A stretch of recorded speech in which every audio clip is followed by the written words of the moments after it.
Salut à toutes et à tous, c'est Théo de la chaîne Canal Supporter, très content de vous retrouver aujourd'hui pour une vidéo vraiment que j'attendais particulièrement, hein. Je vais pas vous mentir, ce genre de vidéos, elles me font plaisir, et là on est à J-7 de l'échéance, Paris-Madrid, tout simplement, le match qui fait rêver tout le monde. Et vous l'aurez compris, aujourd'hui on va se projeter pour essayer de concocter le 11 le plus intéressant, le plus cohérent et surtout le plus à même de vaincre le Real Madrid. Mais juste avant, je vous demande comme d'habitude, vous connaissez la chanson, un petit pouce bleu, un petit abonnement et ça nous aide vraiment en un clic, en 2 secondes pour vous. Voilà, vous savez quoi faire, on est presque à 5000 abonnés, c'est clairement l'objectif dans les prochains jours. Bon, parenthèse close, on peut maintenant se concentrer sur le 11 tant attendu, et on va commencer directement avec la formation. On aurait pu tendre avec les latéraux qu'on a, l'effectif qu'on a de façon générale avec les défenseurs centraux, Sergio Ramos et tout ça, vers une défense à 3. Vous l'aurez compris, on ne l'a pas assez travaillé, il y a eu que quelques bribes de défense à 3, ça a été plutôt mal exploité en plus par Pochettino et ses joueurs, donc on va plutôt se concentrer sur un 4-3-3 dont on commence à avoir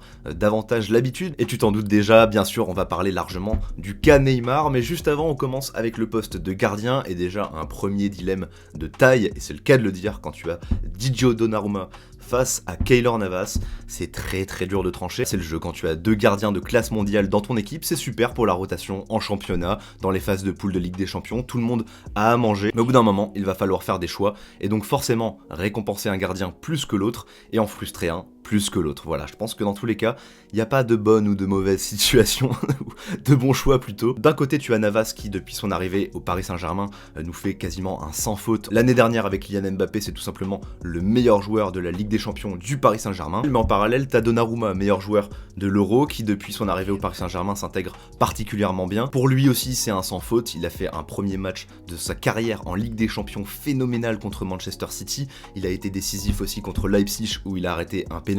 Et puis depuis, en 2022, j'ai l'impression que c'est quand même lui qui enchaîne le plus de matchs. Tu as Navas qui était en sélection et je pense que ça va peut-être jouer en sa défaveur. Et à partir du moment où tu as deux gardiens qui sont sensiblement du même niveau et que tu en as un qui a 22 ans qui représente l'avenir de ton club, je pense qu'il va jouer le match aller et dans tous les cas, je l'aligne personnellement dans mon 11. On passe maintenant aux 4 de derrière, ça va aller bien plus vite dans le sens où tu as des joueurs qui sont déjà bien installés, qui se distinguent plus que leurs remplaçants ou leurs concurrents, on va dire.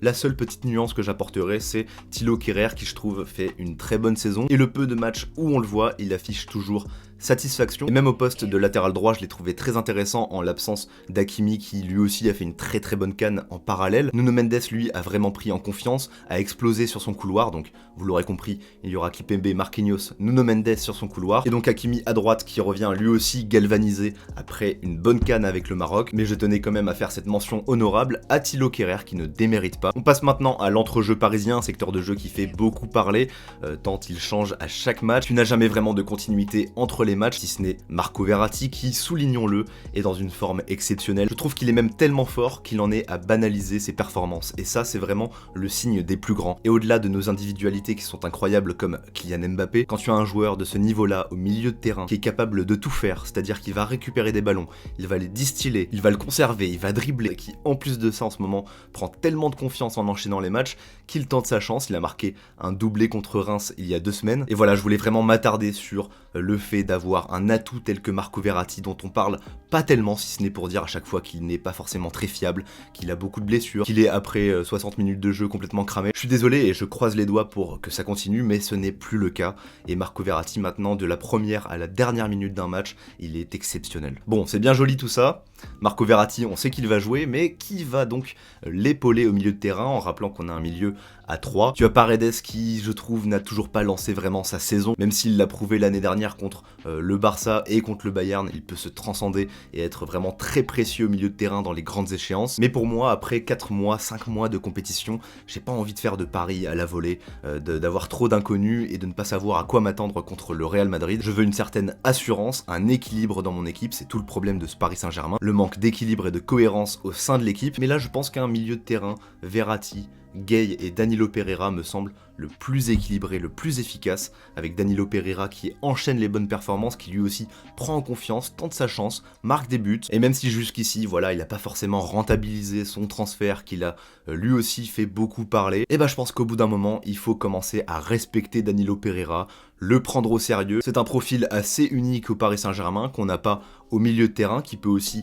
aider les deux défenseurs centraux Marquinhos Kimpembe dans les phases défensives. Et en plus, il arrive à enchaîner les courses, à couvrir aussi les débordements d'Hakimi sur son côté. Et puis on l'a vu, ne serait-ce que sur son premier but contre Lille, il se projette, il est assez complet et peut aussi donc prêter main forte aux attaquants. Pour ce qui est de Gueye, pour moi, il fait une bonne saison, il a fait une bonne CAN. Moi, mon seul doute qui me fait un petit peu peur, c'est de ne pas savoir quelle est sa condition physique actuelle. On sait que remporter une coupe aussi importante que la CAN, voilà, de célébrer avec son pays, etc., ça te met dans une bulle. Et donc une semaine après, quand tu as un choc comme ça, tu es pas certain d'en être redescendu, en sachant qu'il a aussi enchaîné beaucoup de matchs dans une courte période avec son équipe. Voilà, j'ai envie d'en voir plus contre Rennes, de voir un petit peu comment il se porte, et s'il se sent bien, si les feux sont au vert, je l'aligne dans mon milieu à 3. Allez, on finit avec les attaquants, et on commence directement avec la course contre la montre qui s'enchaîne jour après jour pour Neymar. Voilà, pour moi, ça va être un petit peu juste pour lui, en sachant que tu as déjà Gueye qui revient de la CAN. J'ai vraiment pas envie, comme je vous l'ai dit, de faire trop de paris dans l'inconnu. Neymar n'a pas joué depuis le 28 novembre, et même s'il espère avoir peut-être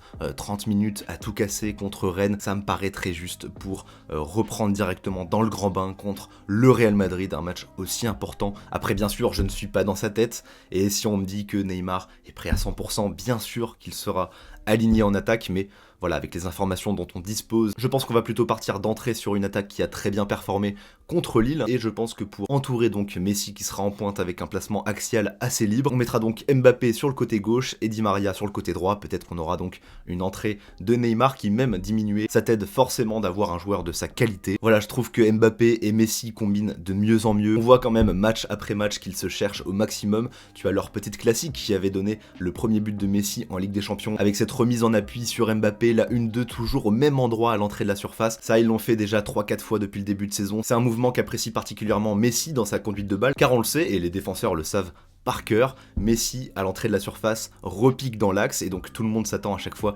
à ce qu'il frappe. Mais cette possibilité de feinter une frappe et de remiser avec Mbappé en appui, qui est un joueur très polyvalent et qui va déstabiliser forcément les défenseurs, qui vont se dire, bon, est-ce qu'il va lui remettre, est-ce qu'il va continuer tout seul, parce qu'il en a la capacité, Mbappé. C'est le genre de mouvement qu'on veut voir dans les grandes échéances, et là, contre le Real Madrid, c'est l'occasion d'envoyer un message clair à l'Europe, mais surtout aux supporters, de se lancer enfin dans une saison qui a du sens, et de donner justement du sens à tous ces mois d'adaptation des nouvelles recrues, de phases de jeu qui ont été frustrantes pour finalement, voilà, essayer de placer nos joueurs dans les meilleures conditions. Et je pense que Messi, il l'a prouvé déjà en Ligue des Champions, mais aussi contre Lille récemment. Placé dans l'axe, c'est un autre joueur. Il fait vivre ses coéquipiers et n'hésite pas à redescendre très bas au milieu de terrain pour participer au jeu. Et à la manière un petit peu du Manchester City de Guardiola, ne pas avoir de neuf fixe avec des joueurs qui peuvent rentrer successivement dans l'axe, ça perturbe énormément les défenseurs qui ne savent pas tout simplement quel pressing exercer individuellement sur quel attaquant. Et paradoxalement, mettre Messi dans l'axe, je pense que ça peut ouvrir énormément d'espace à Mbappé,